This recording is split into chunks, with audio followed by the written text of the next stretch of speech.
2025-26 taste Atlas അതൊരു food and travel ഗൈഡാണ്. അത് മികച്ച ഭക്ഷണം കൊടുക്കുന്ന രാജ്യങ്ങളുടെ മികച്ച ഭക്ഷണങ്ങളുടെ ഒരു ലിസ്റ്റ് തന്നെ പുറത്തിറക്കുകയുണ്ടായി. അതിലെ ലോക രാജ്യങ്ങൾക്കിടയിൽ 13ാം സ്ഥാനമാണ് ഇന്ത്യക്ക് ലഭിച്ചിരിക്കുന്നത്. ഏറ്റവും സന്തോഷിക്കാൻ വകുപ്പുള്ള ഒരു സ്ഥാനം തന്നെയാണത്. കാലാവസ്ഥക്കനുസരിച്ചിട്ട്, മതപരമായ അനുഷ്ഠാനങ്ങൾക്കനുസരിച്ചിട്ട്, അതുപോലെ തന്നെ നമ്മുടെ ഭൂപ്രകൃതിക്കനുസരിച്ചിട്ട് ഒക്കെ ഓരോ സീസൺ അനുസരിച്ചിട്ടൊക്കെ ഭക്ഷണം ഉണ്ടാക്കുന്ന ഒരു രാജ്യമാണ് ഇന്ത്യ.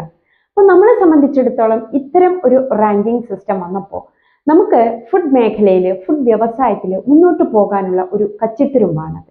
ഇനി മികച്ച ഫുഡുകൾ കൊടുക്കുന്ന സിറ്റികളുടെ കണക്കെടുത്തു കഴിഞ്ഞാൽ അതിൽ 5ാം സ്ഥാനത്ത് നമ്മുടെ മുംബൈ ഉണ്ട്. അപ്പോൾ മുംബൈയിലെ പ്രധാനപ്പെട്ട ഭക്ഷണങ്ങൾ ഹൈദരാബാദ് ബിരിയാണി, കൽക്കത്തയിലെ സ്വീറ്റ്സ്, കട്ടി റോൾസ്, ഇതൊക്കെ ഈ പുസ്തകത്തിൽ ഇടം പിടിച്ചിട്ടുണ്ട്.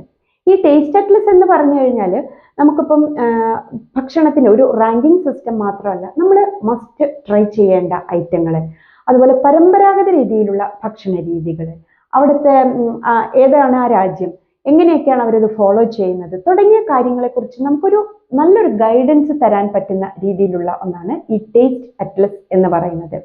കുറച്ചും കൂടി സന്തോഷമുള്ള ഒരു കാര്യം പറയുകയാണെങ്കിൽ, മികച്ച ഫുഡ് റീജിയനായിട്ട് തിരഞ്ഞെടുത്ത 100 രാജ്യങ്ങളിൽ അല്ലെങ്കിൽ 100 സ്ഥലങ്ങളിൽ കേരളത്തിന് 97ാമത്തെ പൊസിഷനാണ് ഉള്ളത്. ഏറ്റവും സന്തോഷം നൽകുന്ന ഒരു കാര്യം തന്നെ.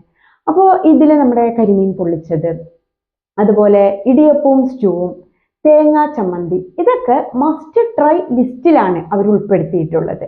നമ്മുടെ കോഴിക്കോടുള്ള പാരഗൺ ഹോട്ടലാണ് ഏറ്റവും മികച്ച രീതിയിൽ, പരമ്പരാഗത രീതിയിൽ നടത്തുന്ന നല്ലൊരു ഹോട്ടലായിട്ട് തിരഞ്ഞെടുത്തിട്ടുള്ളത്.